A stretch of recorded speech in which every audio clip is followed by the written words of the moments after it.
Hello and welcome to my podcast. Do me a favor, subscribe to the John Keim Report wherever you get your podcast. You watch it on YouTube, like button, subscribe button. You can find us there as part of Empire Media. That's AMPIRE. Always much appreciated when you tune in. And it's a good thing you stuck with us because this team has become very interesting and very relevant.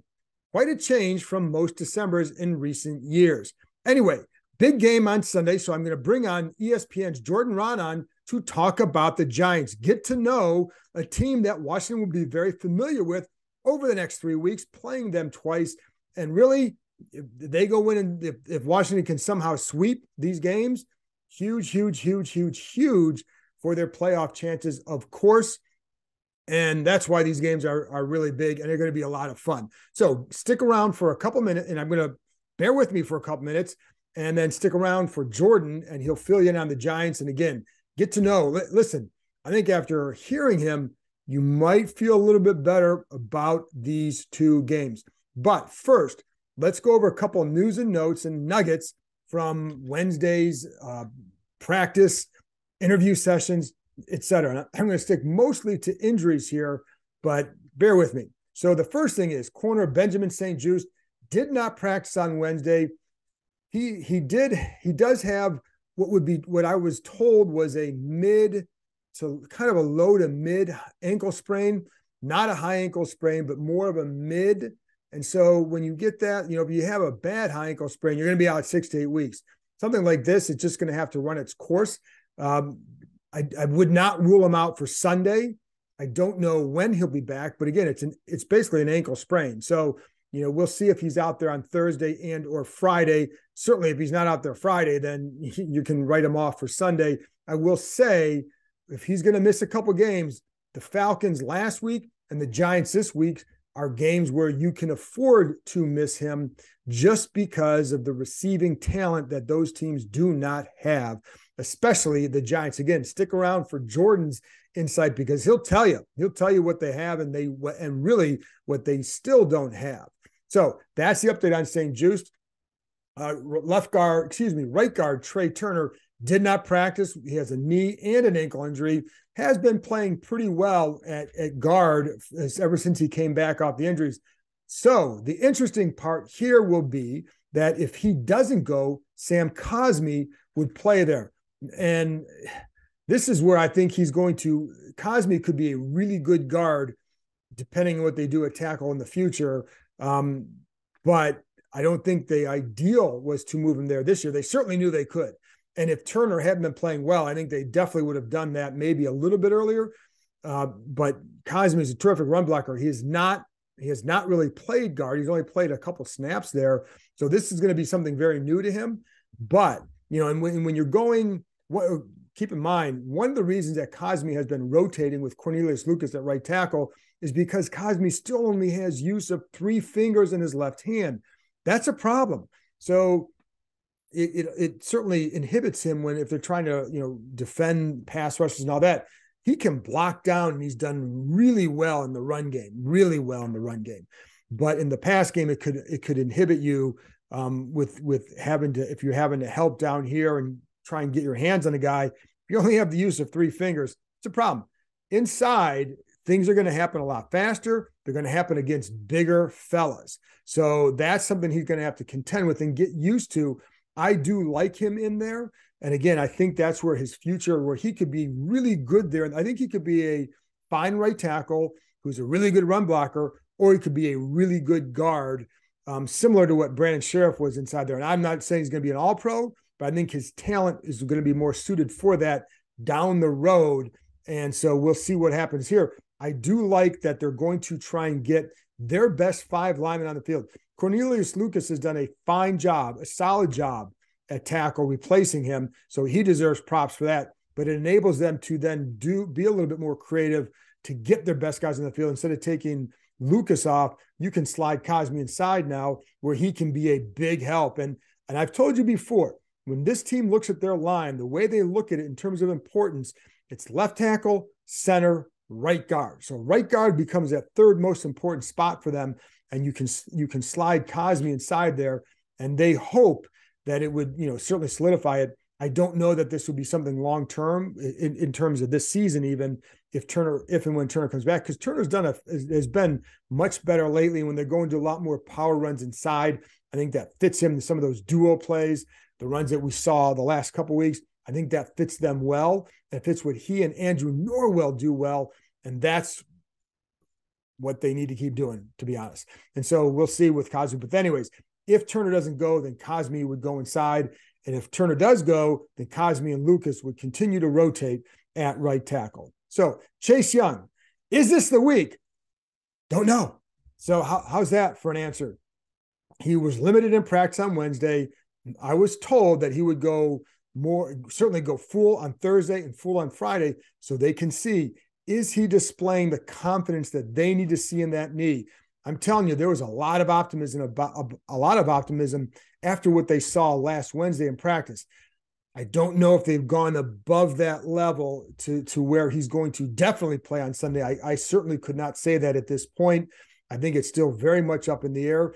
He needs to show them that he's confident in the knee. Again, this isn't about the health of the knee. It's all up here right now for Chase, and not blaming him, because this was a severe injury and this is your livelihood. So you're going to have to make sure, and they're going to make sure that he's 100% sold, because if you're not, then it's going to be difficult to go out there and play the way you need to. So Thursday and Friday will be the days, and then we'll go from there. So Friday afternoon, I would say, after practice, whether or not they announce it at that time, they're going to have a really good idea about his status, in addition to a guy like Benjamin St. Juste.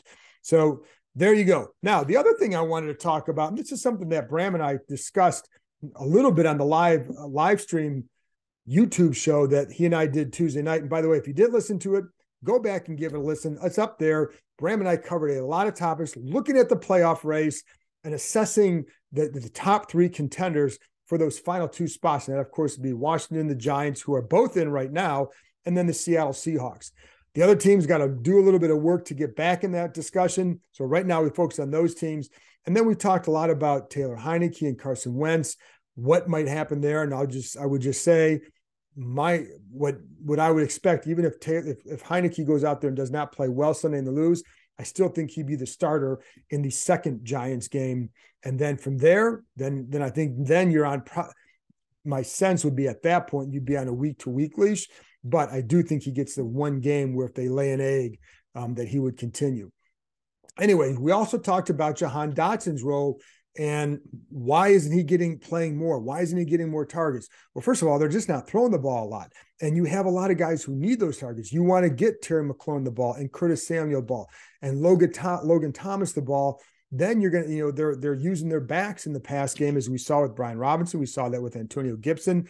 There's just not a lot of stuff to spread around at this point. The other factor was De'Ami Brown's rise, and mostly as a blocker. He's caught a couple passes, a nice catch the other day, but really his role is that he's been really good at too is blocking. And, it's funny because Ron Rivera will talk about guys who go out on special teams and show something there and transfer that to offense.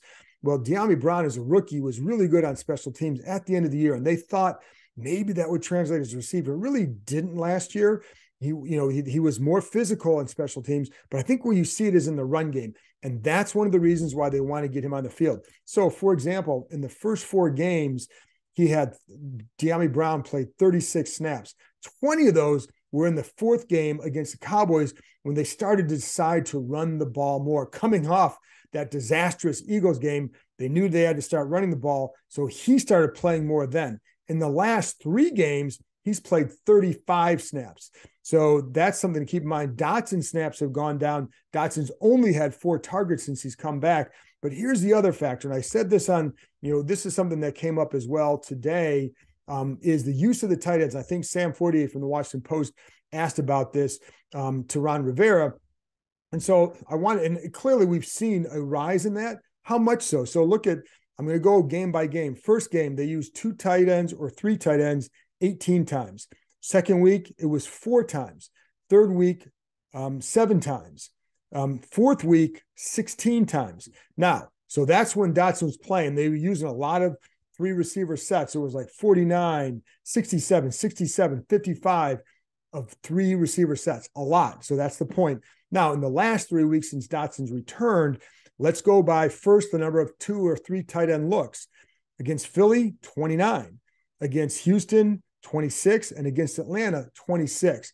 That's going to cut into Dotson's time. Typically, he's going to be out there when there's a 3 receiver set. So they've had much less 3 receiver sets in each of those games. That's why his numbers are going down. This is a run team now. So, and I know people have asked, was it a wasted pick? No. And Bram and I discussed that on there. No, it wasn't. This kid's going to be good. But I understand, and I also don't think they anticipated going this run heavy, given who they had at quarterback or what they thought they were going to do with this offense. But this is the way it's evolved. I still think Dotson's going to be a really good player. Again, when you watch him, the kid gets open, period.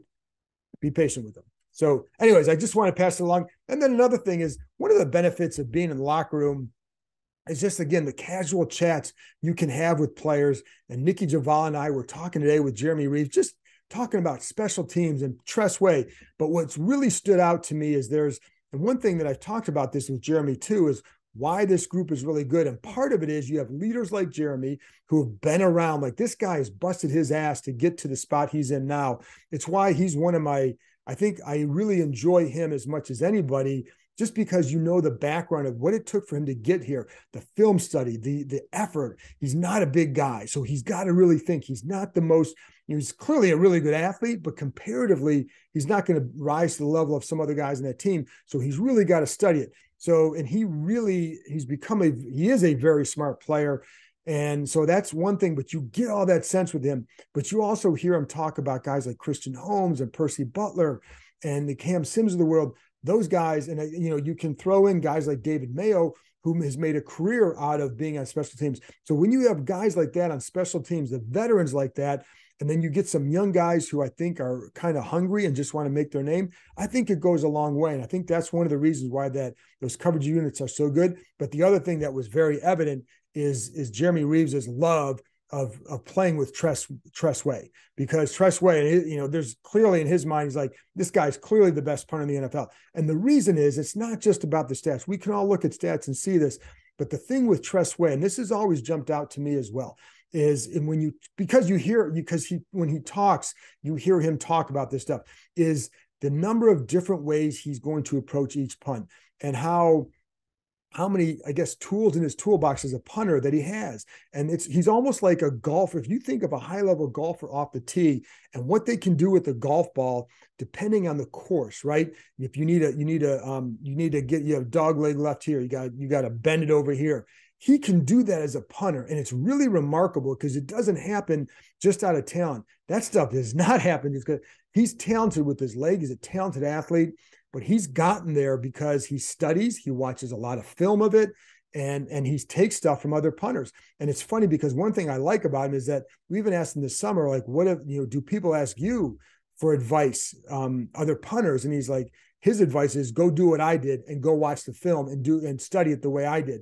That's what he'll say. But I like that, because he's got his own little secrets. But he takes and takes, and he works and he works and he works. And he can there are times where teams are facing a punter, left-footed punter, and they think it's going to come off one way, but he can make it go another. And it really kind of screws him up. And I think it benefits when you have guys like Reeves who have been with Tress for a while, who know where that ball is going to go and can read. And Way will tell them, like, they know where he's going to punt the ball coming out of the huddle, but he also sometimes can anticipate it as well, just because he's played with him for so long. But it's just a camaraderie there, and they're very much in sync. And don't forget, like, I'll say this, the special teams are also a key reason why this team has won 6 out of 7. And it's guys like Tress Way and Jeremy Reeves. They deserve some props. Anyway, that's it from me. Big game Sunday, so get yourself ready. So I'm going to do that for you by playing my conversation with ESPN's Jordan Raanan. All right, Jordan. So it's been a while since we've chatted, and the last time we talked, I did not see the Giants being 7-4 at this point. How about you? 2 winning teams, John. When's the last time that's happened with these teams? It's been a while. Yeah, I mean, what was Washington in 2016? The final week of the the season, they game. were trying to make the playoffs. I don't know if they were actually over 500 or not. Were they? They finished 8-7-1, and the Giants, of course, they made the playoffs, but they won that game to stop them from getting it, to stop Washington from getting into the playoffs. That's probably it. 8-6-1, I guess they were at that time. The Giants beat him in the finale when they had nothing to play for. Right. And you remember what happened after that game? Odell Beckham. The boat trip right out of FedEx Stadium, basically. That's fantastic. There have been a couple of things that have happened here since that game as well, and you may have heard. So, yeah, for sure. So, for sure. How is this team 7-4? Yeah, they have a recipe for success, and it's worked a lot this year. Don't make mistakes. Stay close into the fourth quarter. Execute in the fourth quarter. Run the football. Rely on Daniel Jones to make plays late in games. They don't have a greatly talented team. We know that. The roster is certainly limited. They have holes all over the place. Now, they've gotten beat up over the past few weeks, and they played better competition, and you sort of saw a market correction, right? Because let's think about it, John. The reality is you're not going to win every close game, and they were winning every close game. Right. They had 4 fourth quarter comebacks in the first 6 wins, right? They were undefeated in games decided by 8 points or less. So yeah, they were like 6-0 or 7-0 at one point, but and so eventually that's going to correct. But they're able to run the ball. They're able to do enough defensively, at least when they were healthy. They were. It's been a little struggle the last 3 out of 4 weeks, minus the Texans game, because they don't really count as an NFL team at the moment. But yeah, so they've played pretty well defensively. They blitzed the heck out of you. Wink Martindale, everything you saw in Baltimore, same thing here, same applies here, including the fact that when he doesn't have cornerbacks, you start seeing bad things happen, which is what's happened the last couple of weeks. And run the football, Saquon Barkley. That's their offense.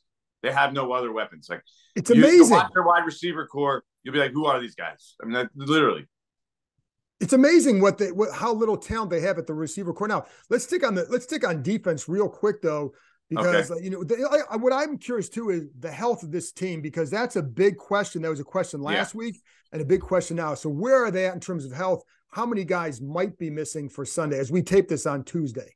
Yeah, we'll see how it progresses as the week comes along. But last week, remember, they're playing on the short week. They're playing on Thanksgiving. So they get really beat up in the game on Sunday, then have to play on Thursday. So they lose a bunch, 6 starters from that game on the Sunday then did not play. They had 6 new starters by Thursday. So that's a ridiculous turnaround.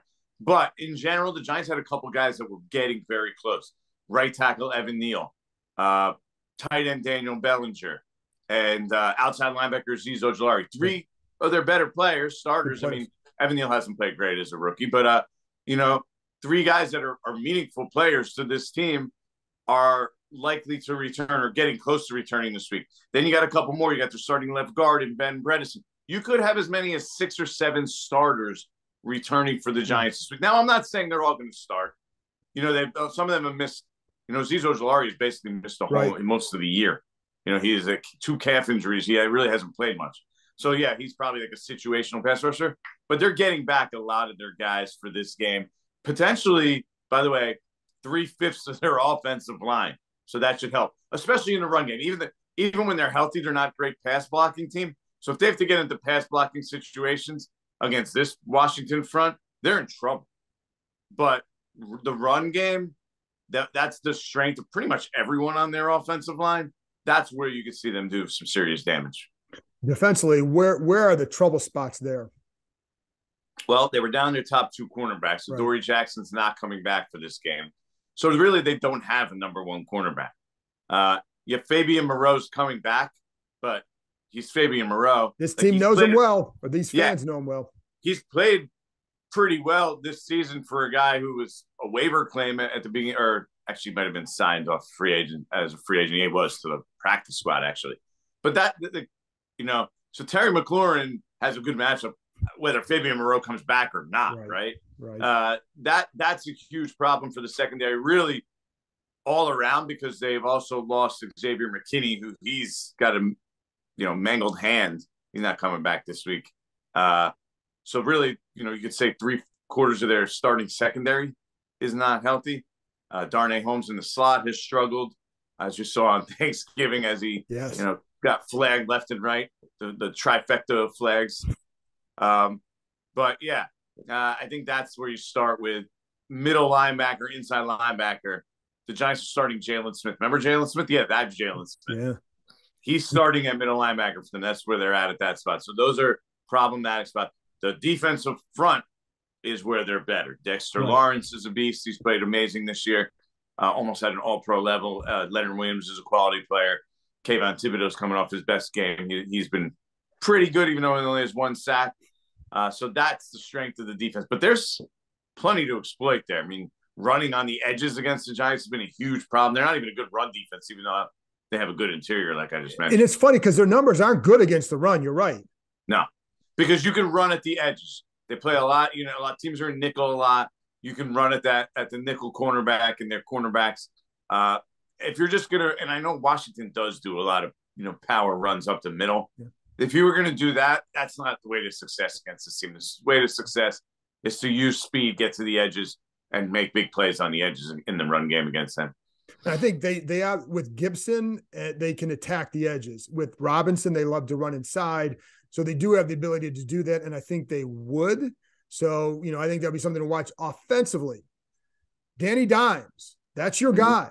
So where is he? I'm the conductor. I know you are. And and it's funny because people always, it seems like he gets judged every game, but you look at the receiving talent, like, I don't know how any quarterback has a chance there, outside of like play action.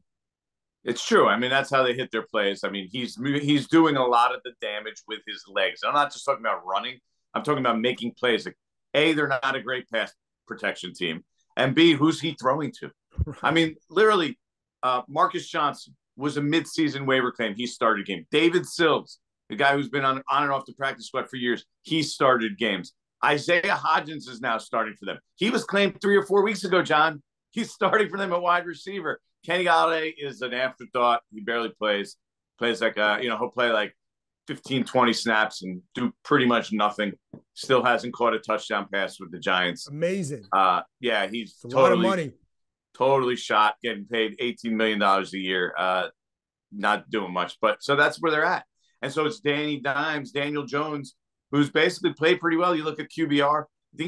I don't know where he is right now, but going into this last week against the Cowboys, he was 9th. So you're talking about a top 10 quarterback in QBR when he's playing with very little. I mean, it's Saquon Barkley, and that's it. And so he's actually played really well this year. Turnovers are significantly down.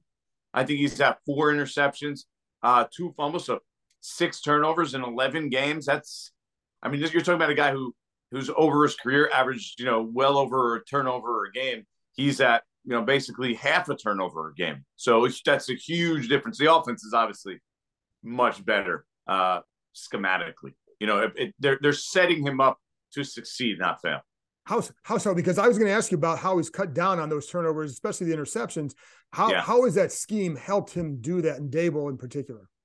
A lot of, especially when they play like a team like the Cowboys. You probably see it here against Washington as well, because they have a good front and they can get after the passer. Moving the pocket, using his legs, hitting teams a lot with a lot more play action. Motion, I know it sounds like a simple thing, but Jason Garrett was like Mr. Anti-Motion, basically, So real simple things, but they're just, the way they run their offense is smart. You watch it, it makes sense. Everything about it makes sense. Mike Kafka's done it, and Brian Dable. I know the numbers. You look at it like, what are you talking about? The 25th ranked offense is doing well. Yeah, like look at what they have on offense. They've actually done a pretty good job. Like when they need it, they're able to create and make plays. And that's the thing, and that's why I don't like looking at stats to measure offense growers. You look at the talent, what you're doing with that talent. And again, I look at that roster, I'm like, it's everything you say is like, I still don't know. I asked you I still don't know how they won 7 games. I mean, it's been a remarkable job. And what in those imagine what we thought when they were 7-2, John. We're like, just throw your hands up. You're like, it's going to regress eventually, and now they're playing a much harder part of the schedule, which will make it interesting because it's basically going to come down to I can't see anyone else getting to 9 or 10 wins except for the Giants, Washington, and Seattle. Right. Right. And I looked at Washington's schedule. Their schedule's pretty tough down the stretch. Yeah. Especially when you consider Cleveland now has Deshaun Watson coming back. And then the Giants, look, they play Washington twice, Philly twice, Minnesota, and Indy. So, I mean, yes, Indy might be is not the hardest game, but the other 5 are tough games. So it's going to be a real grind. Somebody's getting in with 9, in my opinion. Oh, I definitely think that. And it could be both those teams, though, depending on what Seattle does. And the funny thing with Indy, we say that and laugh at them, but yet they play close games. I mean, they had this team. They had the Eagles, and then against the Steelers, they laid an egg, but still, like that's it was still close. They had a chance to tie at the end. Right. But so the Giants are not good enough where they can go into any game these days. Maybe Houston and be like, okay, they're going to win this game. Like every game's going to be a slog for them. They're not explosive enough to go in and say they're definitely going to win this game. I mean, that's these 2 games with Washington are going to be very interesting. The Giants absolutely 100% need at least one of them. And then from a Washington perspective, they need 1, maybe 2, I guess, right? I think if Washington can split, they're in good shape, and I think, but then it comes down to what Seattle does as well. But I think if Washington get a split, I think they need. The Giants lose a tiebreaker to Seattle right now. They went out there and got handled pretty easily. Oh, that's right. That's right. So, yeah. That does factor into it for the Giants. And I also wonder about Seattle staying power, but they also have a softer schedule down the stretch because they got the Rams twice, I think. Yeah. And you look at the NFC East. I mean, I put out the stat like 2 years ago, the record was just abysmal. And now it's the best record in the NFL. I mean, it's just imagine like this team is 7-5 and in last place. I'm pretty sure when I talked to you at the beginning of the year, I said I thought this division would be better than everybody expected. Part of that, John, it's a huge portion of the NFL. The schedule was set up. They had when you looked at strength of schedules, the 4 NFC East teams were near the top, right? They got to play the AFC South, which isn't very good. They got to play the NFC North, which aside from Minnesota, as turned out, isn't very good, right? So, Detroit took care of these teams. Ironically. True. But in general, the division isn't great. Right. I mean, the only team with a winning record is the Vikings, and nobody even thinks the Vikings are legit. Right. So Saquon Barkley, we're in on him. This guy is playing at a different level. And obviously he had the injury and all that. But what's going on with him? Is there something different other than just being healthy? Because this is seems like, correct me if I'm wrong, but the best he's played since he's come in the NFL. Well, that was the case. It's kind of tailed off here. You look at 3 of the last 4 games. So the question around Saquon is now, is he wearing down? Because the Giants have used him at 82, 83% of their offensive snaps this year. Think about that. That's an insane number for a running back. There is nobody even close in the NFL. I mean, you look at a guy like Derrick Henry who carries the load for his team. He's under 70% of the team's total snaps because at least he goes out on passing downs. Dontrell Hilliard comes in. Saquon's playing 82, 83% of the Giants' offensive snaps this year. Their offense is built around him, and he was running harder, faster, really than I had ever seen, and that's why you saw the breakout from now. I think there's still something left in him. The offensive line getting healthier is going to help him out, but he's played at a really high level this year. The numbers have dipped, so that you're catching him right now at the right time. But still, the game plan, and that's part of the problem, is that every team comes in, they're like, okay, stop Saquon. That's all we care about. Okay, we'll leave you one-on-one. Beat us one-on-one. Darius Slayton could win some one-on-ones, but we'll take our chances. That they can't win consistently one-on-one, and that's proven to be true. And that's the thing is because our teams, I know that you had the stat that I think we ran a story on the ESPN or the MVP candidates, and Barkley was one of those guys. And you had the stat, I think that has he faced the most 8-man boxes percentage-wise? Is that going up? It's close. He's up there for sure. I mean, it's climbing and climbing. So I don't know where it's at right now, but he's definitely in the top 3. I mean, teams are just like, okay, try try and pass the ball. We beg you to go out. And the Giants have actually come out the last couple of games and tried to pass the ball early. And it actually, I think, has negatively affected the run game. Because what they had done is they ran the ball, even if there was no success early. And it seemed to have paid dividends later in games, right? Wearing down teams. That was a real thing. Now they say, okay, everyone's stacking the box. They tried a couple of times to come out early and hit some big plays. And then the running game never got going, and you're not wearing the other team down. So it's a real fine line. I expect the Giants to come out in this game and I thought this last week, and they didn't do it against Dallas. Right. Just pound the ball. But that's if they don't, then they're only hurting themselves, because that's their best way. That's the formula that this team won early in the year. That's really the only way they can win, because they're not built to win any other way. You know, Jordan, after talking to you, because as I think you know, I get this game wrong every year when it's in New York, except for last year. I did pick Washington to win, but it seems like every time. Well, usually you should just pick the Giants. They have had a ton of success against them. It's weird, and especially there. Yeah, and especially there, that, like, you know, and despite all, it's always like every time this team goes up there and they're playing the Giants, they're in some sort of disrepair. They've lost a couple in a row. They're 1-3, and Eli's getting this, and then they go out and beat him, and then this guy and Daniel Jones turns the ball over a ton. Then he doesn't against these guys. Yeah. So it's always something weird, but, you know, we'll see. So Jordan, yeah, you got a last word? Yeah, I don't know how much that applies right now, because everything changes, right? This is a new coaching staff again, and, you know, the schemes change. The Giants are playing completely new schemes. So again, I don't think it really applies. It's just one of those things you just can't put your finger on, but Correct. It just is, you know. You can't. So, Jordan, thanks a lot for coming on, and look forward to seeing you on Sunday, man.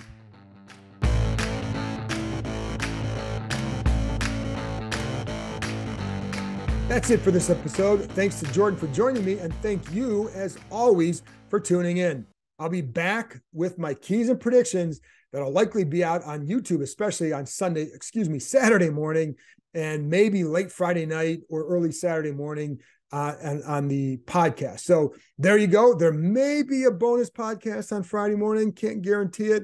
Hoping to talk to a player. If I do, we'll put one out. If not, I will talk to you with my keys and predictions again Friday night, Saturday morning. So I will talk to you next time.